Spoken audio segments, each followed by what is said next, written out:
নমস্কার সবাই। তারপরে বলেন কেমন আছেন? হু। কালকে কি দিল? তো সবার ১ম এ কাঠ ব্যাটাকে হারিয়েছিলাম বাংলাদেশকে। কালকে পাকিস্তানকে হারায় দিছি। বড় ব্যাটাকে হারাইছি কালকে। বাপ বলতে যদি লজ্জা লাগে। এইভাবেই ছেলেদেরকে শাস্তি দিতে হয়। বাপরে বাপ কইবিলা তাহলে এইরকমই হবে তোদেরকে। বাপ বাপই থাকে রে। বুঝে লেও সব। ওদেরকে পাকিস্তান বলতেও আমার কেমন লাগছে। মুখ দিয়ে বেরাচ্ছে না পাকিস্তান। তো দেখুন গুরু, খেলা শুরু হয়েছে। পাকিস্তান মনে হয় ১ম আইসিসির এমন একটা টিম যে আইসিসির কোনো ইভেন্ট হোস্ট করে সবার আগে ওরাই বাড়ি চলে গেছে। ওরাই সবার আগে চলে গেছে। আর কিছু করার নাই। আজকে যদি নিউজিল্যান্ড হারিয়ে দিল বাংলাদেশকে, পাকিস্তান अच्छा चलता हूँ दुआओं में याद रखना আবার ইরা আবার বলে আমাদের দেশে ই আসে না খেলতে, ও আসে না খেলতে। আর আগে তোরা খেলা শিখে লে তারপর তো ই যাবে ও যাবে। নিজেরাই খেলতে পারে না, ইদেরকে ডাকবে ওদেরকে ডাকবে। ইন্ডিয়া আসেনি বলে কত কি করছে। ইন্ডিয়া আমাদের দেশে আসেনি, ভালো করেছে আসলে আয়। তোদের দেশে গেলে ইন্ডিয়ার সিকিউরিটি থেকে বেশি তোদেরকে সিকিউরিটি দিতে হতো রে। তোরা হারতি তোদের লোক তোদেরকেই মারতো। ভালো করেছে, তোদেরই ভালো হয়েছে ইন্ডিয়া তোদের দেশে যাই লাই বলে।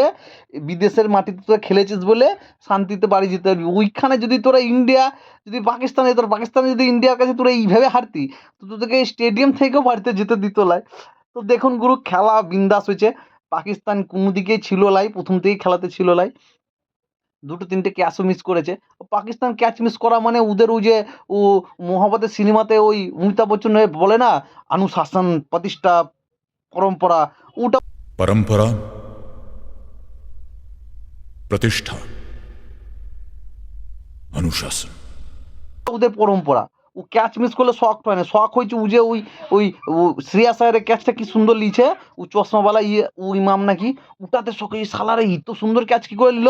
ওরা মিস করলে কোনো কিছু হয় না, ওটা ওদের পরম্পরা। ওদের সিনিয়ররা বলে যদি একটা সারা ম্যাচে যদি একটা ক্যাচ মিস না করো তাহলে আমরা পাকিস্তানকে তোমরা রাখবো না, তোমাদেরকে মানবো না তোমার পাকিস্তানের টিম। তো ওদের পরম্পরা আছে ক্যাচ মিস করা।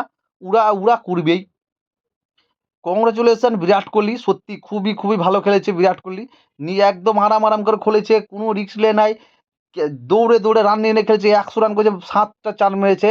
বাকি সব সিঙ্গেল ডবল সিঙ্গেল ডবল। সত্যি খেলা দেখিয়েছে কালকে কোহলি। মানে আমি কোহলিকে প্রথম থেকে দেখছি, কবে থেকে দেখছি। ওর ফিটনেস লেভেল আমার মনে করি এখন বিশ্ব ক্রিকেটে ওই বয়সে ওর ফিটনেস লেভেলে কোনো ক্রিকেটার নাই। ও যদি ও একটা ফুটবলার আছে ক্রিশ্চিয়ানো রোনাল্ডো, ওর পরে যদি কেউ থাকে ফিটনেস লেভেল নিয়ে, সেটা হচ্ছে বিরাট কোহলি। দেখুন প্রথম থেকেই ওর শরীর হয়তো আগের থেকেও এখন বেশি শরীর ইয়াং হয়ে গেছে দেখে বললে হয়। প্রথম থেকে ছেলেটা এইভাবে মেনটেন করে আসছে। ওকে দেখে মনে হয় অ্যাজ এ প্লেয়ার অর্ধেক টিমের অর্ধেক লোককে, ভারতেরও অনেক অনেক আছে যাদেরকে দেখে মনে হয় না এর একটা স্পোর্টসম্যান। কিন্তু বিরাট কোহলি সত্যি একটা নাম লাই বস, ও একটা ব্র্যান্ড। ওকে দেখেই মনে হবে ও একটা স্পোর্টসম্যান। ওর যে স্পিরিট ভিতরে, ও কতটা খেতে হবে, কতটা ব্যায়াম করতে হবে, ওর শরীর দেখেই মনে হয়। শরীর দেখে সবসময় মনে হয় ওর শরীরে এনার্জি আছে। এতক্ষণ দৌড়ে দৌড়ে শেষ পর্যন্ত কিন্তু একটুও মনে নেই যে হাঁপিয়ে গেছে।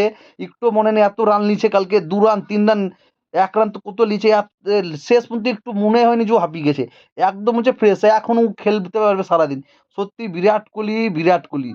ও সত্যি লিজেন্ড, ও গুড। ওর জায়গায় এখন মডার্ন ক্রিকেটে কেউ লাই তো কেউ লাই। এটাতে কোনো ডিবেটই হবে না। বিরাট কোহলির সাথে মডার্ন ক্রিকেটে কোনো ক্রিকেটারেরই কম্প্যারিজন করা উচিতই নয়। সত্যি কথা বলতে, তবে কিছুক্ষণের জন্য কিন্তু আমারও অবস্থা ওই রবি শাস্ত্রীর মতন হয়েছিল। थोड़ा देर के लिए वहां पे गोटी मुंह में था। মানে ওই মুখেই চলে এসেছিল, আর তুলে দাঁতে চিবিয়ে দিতাম। যখনই দেখেছি সিরিয়াস আর আউট হয়েছে, ও হার্দিক পান্ডে লেবেছে কিন্তু ভাই আমার মুখে চলে এসেছিল। বলছি সিরিয়াস বলছি, আর ও শালা এসে এসে ও কালঠু উইসেসে মারতে লেগেছে। ও কালকে যদি হার্দিক পান্ডে থাকতো, আমি গ্যারেন্টি বিরাট কোহলির ১০০ কালকে হতো কি লাই। হতো কি লাই, ও কি জানি কি পায় লোকেদের ১০০ সেঞ্চুরি খেয়ে। ও লিজে করতে পারে না বলে সবার সেঞ্চুরি খেয়ে খেয়ে বেড়ায়। তারপরে দেখলেন তো ও আউট হয়েছে ভালো হয়েছে। ও কালকে ১ম আমি কোনো ইন্ডিয়ান ক্রিকেটার আউট হয়েছে এত খুশি হয়েছি। আর আদার্স খেলাতে আমি চাই যে হার্দিক পান্ডে খেলুক বা আদার্স সবাই খেলুক। কালকেও আমি চাইছিলাম ও আউট হোক। ও শালা ১ম বলে আউট হোক। আমার মনে হচ্ছে কি বলতো, ও নামায়নি। ওকে কেউ কোচ ফোচ কেউ নামেনি। ও শালা নিজেই নিয়ে চলে এসছে ব্যাটম্যান দৌড়ে দৌড়ে লম্বা লম্বা লম্বা লম্বা করে। দিয়ে বিরাট কোহলি সেঞ্চুরিটা খেলেছিল। ভাগ্যিস ভালো আউট হয়ে গেছে। ও আকসার প্যাটেল দেখেন কত সুন্দর এসে এক রান করে লিছে, কোনো জায়গায় ঠুকে রানও লাইলি। দেখুন সেঞ্চুরিটা বড় ব্যাপার নয়, কিন্তু এতক্ষণ ধরে খেলছে, এতক্ষণ ধরে খেলাটাকে নিয়েছে, ফিনিশ করছে এবং এত কাছে আছে। ওর সেঞ্চুরিটা আমরা লাস্টে যখন আমাদের শ্রেয়াস আইয়ার আউট হওয়ার আগেও আমরা বুঝে গেছিলাম যে ভারত আছে, ও আর ভারতকে পারবে ক্লাই। কিন্তু তাও আমরা সবাই এটাই চাচ্ছিলাম যে বিরাট কোহলিটা যেন সেঞ্চুরি করে, কারণ সে সেঞ্চুরিটা করলে একটা কি বলুন তো আত্মবিশ্বাস, একটা মনোবল আসে। এখনো বড় বড় ম্যাচ যে এখন ওই নিউজিল্যান্ডের সাথে ম্যাচ আছে, তারপর সেমিফাইনাল আছে, তারপর ভালো খেললে ফাইনাল আছে। তো এই যে এতগুলো ইম্পর্টেন্ট ম্যাচ, একটা সেঞ্চুরি থাকলে না ভিতরে একটা আত্মবিশ্বাস থাকে, একটা মনোবল বাড়ে। এটা দরকার ক্রিকেটারদের, মাইলস্টোন ক্রিকেটারদের দরকার। মাইলস্টোন, পার্সোনাল মাইলস্টোন কিন্তু প্রত্যেক পার্সোনাল স্পোর্টসম্যানের মনোবলটা বাড়ায়। তো ওটা দরকার ছিল, ওটা হয়েছে, খুব খুশি। আর একটু টেনশন হচ্ছে ও মোহাম্মদ শামিকে নিয়ে, কারণ দেখেন বুমরা টুর্নামেন্টে লাই তো শামি হচ্ছে কিন্তু আমাদের বোলিংয়ের মেন। তো শামি কালকে প্রথম ২ ওভার করার পরে একটু ল্যাংড়া ছিল, একটু বাইরেও ছিল। তো ওটাকে নিয়ে একটু টেনশন, শামির যদি এখন চোট হয়ে যায় তাহলে কিন্তু খুবই একটা চাপের ব্যাপার।